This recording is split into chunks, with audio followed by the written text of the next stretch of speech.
Okey, Assalamualaikum dan selamat sejahtera. So hari ni kita nak terangkan tentang tamadun Mesir. Sebelum ni kita dah tengok tamadun Mesopotamia. So yang kedua kita dah tengok adalah tamadun Mesir. Okey. Okey, macam Mesopotamia, dia berdekatan dengan sungai, ada dua sungai kan? Sungai Tigris, sungai Euphrates. Okey, untuk tamadun Mesir, kedudukan dan lokasi tamadun Mesir seperti yang awak dah tahu, dia dah berhampiran dengan sungai Nil. Okey. Sungai Nil ni ataupun dipanggil the gift of the Nile. Okey, hadiah sungai Nil. Sebab dia rasa macam sungai ni adalah merupakan anugerah terbesar untuk masyarakat tamadun Mesir Purba pada masa itu. Okay, kenapa?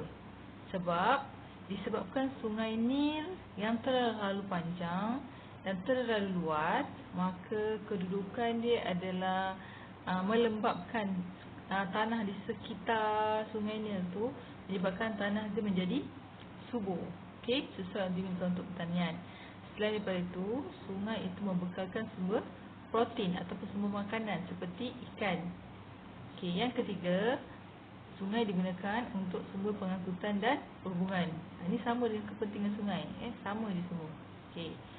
Dan yang penting sekali adalah kawasan itu menjadi tumpuan penduduk dan bermula pada kampung, akhirnya berkembang menjadi kota. Okey.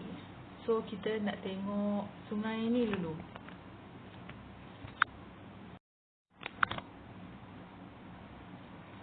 Okey, bila sebut tentang sungai Nil, nampak tu kepentingannya, sungai Nil. Okey, sungai Nil ni adalah sungai terpanjang antara sungai terpanjang dunia. Dan apabila sebut Mesir, kebanyakan cerita tentang padang pasir dan sebagainya lah sebab kawasan panas kawasan Sahara, gurun Sahara. Okey. Tetapi sungai Nil ni telah memberi satu sumber air kepada masyarakat Mesir. Iaitu sepanjang sungai Nil ni dia ada penempatan-penempatan dan orang-orang kampung akan membina sepanjang sungai Nil. So apa kelebihan sungai Nil kat sini? Kita tengok masa hujan sungai Nil melimpahi sumber ikan. Tapi bila dia panas, musim kemarau, dia akan kurang sikit air, tetapi tanah dia kat sekitar tu menjadi lebih subur untuk digunakan sebagai tanaman. Okey. Maksudnya kalau musim kemarau pun dia still boleh provide air. Okey, dia menyebabkan masyarakat tamadun Mesir pada masa itu membina penempatan di sepanjang sungai tamadun untuk tamadun Mesir lah. Okey.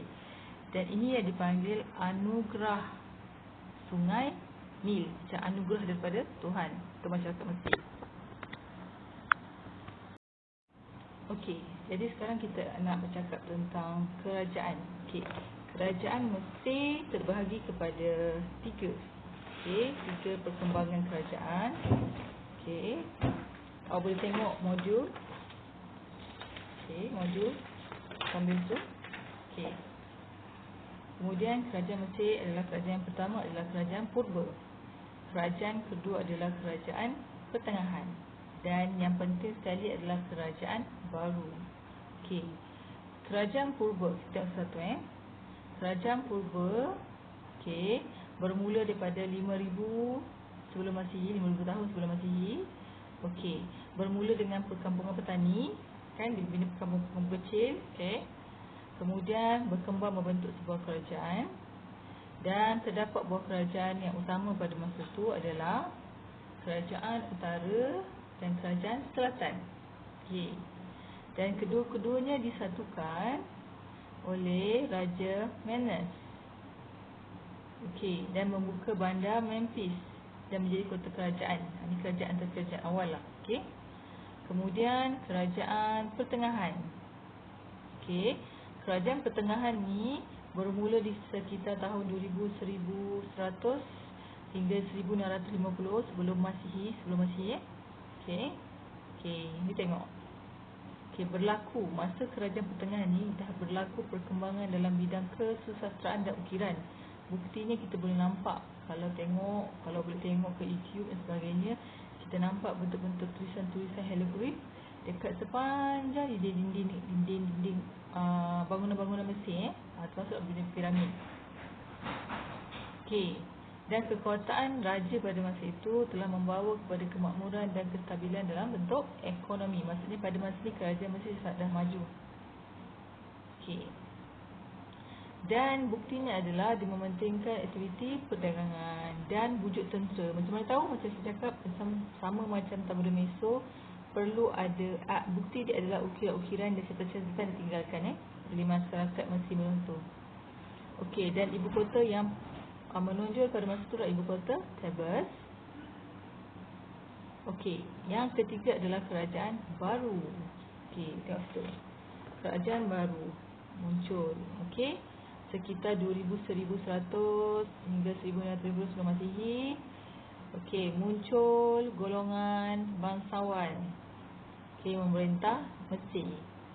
Okey, dan bangsawan ni kita panggil dia Firaun Okey, pemerintah ni digelar Firaun. Masa ni gelaran Firaun digunakan untuk kerajaan baru. Okey.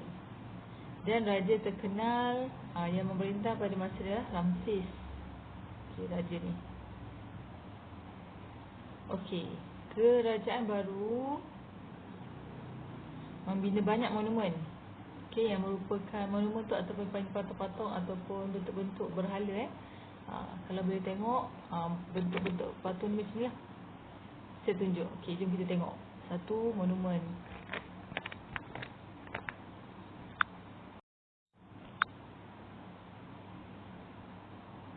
Okey, nampak? Sama macam Tamadun Mesopotamia, bangunan dia semua tinggi-tinggi belaka. Dan patung ni pun sangat tinggi, menjangkaui ketinggian manusia yang normal lah sekarang. Kan? Purata tinggi kita lebih kurang 180, paling tinggi 180. Tengok. Ni ni antara sejarawan ada sudah jalan sebelah. Ini adalah monumen-monumen ataupun seni bina-seni yang dihasilkan oleh masyarakat Tamadun Mesir pada masa itu. Sama macam Mesopotamia, maksudnya membuktikan bahawa masyarakat pada masa itu sangat maju dalam bidang kejuruteraan. Okey, bila sebut bidang kejuruteraan tu, dia menjangkaui ilmu matematik, ilmu geometri, ilmu astronomi, ilmu seni bina. Pak.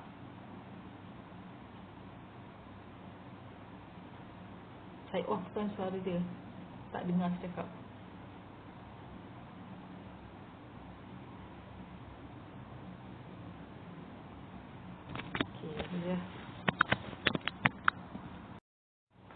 Okey, itu saja untuk kita tengok secara asasnya kerajaan Tamadun Mesir Purba. Okey, yang penting dia punya kepentingan sungai dia, kemudian pembentukan kerajaan Okey, dalam kerajaan ada 3 kerajaan. Sebab daripada kerajaan tu dia membentuk bandar. Kerajaan bermula kerajaan Purba, okey, kerajaan pertengahan, kerajaan baru. Dan gelaran Firaun digunakan semasa kerajaan baru.